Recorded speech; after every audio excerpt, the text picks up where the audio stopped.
In the year 2000, the international community agreed on two important frameworks, first for development and second for education. These international targets for development and education were set to be achieved by 2015.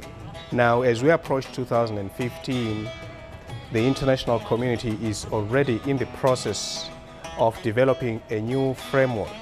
The UN Secretary General Ban Ki-moon appointed a high-level panel of eminent persons to advise on a post-2015 development framework.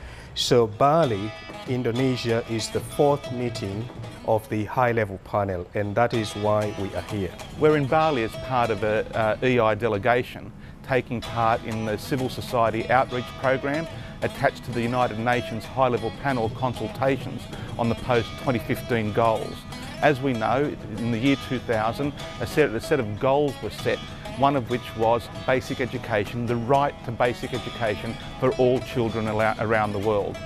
So our task here in Bali is to ensure that we win the support from other civil society organisations to impress upon the UN high-level panel that education must remain a priority post-2015. Pendidikan ini akan menjadi awal untuk menyelesaikan berbagai persoalan selanjutnya berkaitan dengan MDGs itu, termasuk kesadaran terhadap gender maupun kesehatan dan persoalan-persoalan lain. Karena itu, salah satu fungsi dan kewenangan PGRI adalah ikut serta memajukan pendidikan nasional, lebih-lebih pendidikan dasar, karena kami yakin tidak ada kemenangan tanpa kekuatan, tidak ada kekuatan tanpa persatuan dan kesatuan, tidak ada persatuan dan kesatuan tanpa berserikat dan berhimpun. Karena itu kami sadari betul untuk keberhasilan perjuangan bidang pendidikan dan memperjuangkan kepentingan guru, maka organisasi guru PGRI ini harus kuat.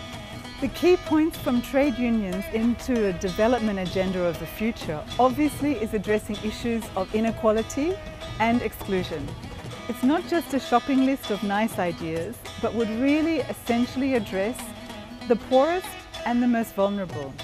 So in this context, education is the foundation of that. If we don't see that as a cornerstone for the future development agenda, then we won't see green and decent jobs being real green and decent jobs. We won't see the foundations for a more skilled and more empowered workforce and society. It is important that we are here because we carry the voice of 30 million teachers around the globe. Here we are 2 years away from 2015 and there are still 61 million children out of school. That is a disgrace. And of those 61 million children, around 53% are girls. So we do have a long way to go. The difficulties are that there are very many people from civil society here representing all of the interests of the people of the world. And many people who do not have a voice of their own are represented by others here. And so they must be heard. There must be a way in which we can ensure that our voices, the voices of teachers, the voices of children, the voices that we express through Education International and express the voices expressed of teacher unions around the world can be heard. I'm not convinced that that is what is happening here at this meeting. The Secretary General asked for an inclusive process, a conversation, a debate on what happens with the next development agenda. And this is the most positive way of trying to ensure it happens. There are huge expectations and one wishes every voice could get in there, and we're doing our best to see that. I think what we will have to improve on is how do we get representation, better quality, more voices in through that. I'm a strong believer in coalitions that are transparent and accountable and show as many lenses of the issues as we can find.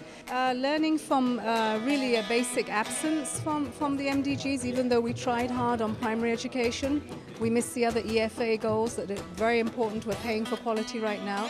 So I do see it up front and centre. I see us building on the foundations. I see giving youth the right skills to join the economy.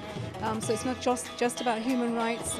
I also see that we have to put a big push behind women's education, that we don't just cap it at primary, but we also show that they can grow as well. Well, a lot of the international actors talk about education for all. Of course, at Education International, we talk about quality education for all. That means we need highly qualified teachers, well-trained teachers, well-supported teachers, well-paid teachers, and highly respected teachers around the world.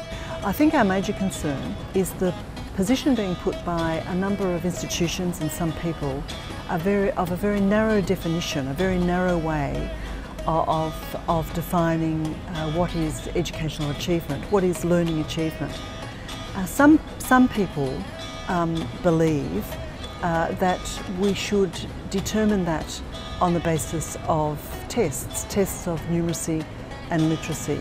But this is not a true indicator of quality education, because quality education, or education, if it is going to achieve the right that young people have to an education, must be a broad education. It must go beyond numeracy and literacy, because after all, education is not only a personal good, but it is a public good. Well, clearly public education is the cornerstone of democracy.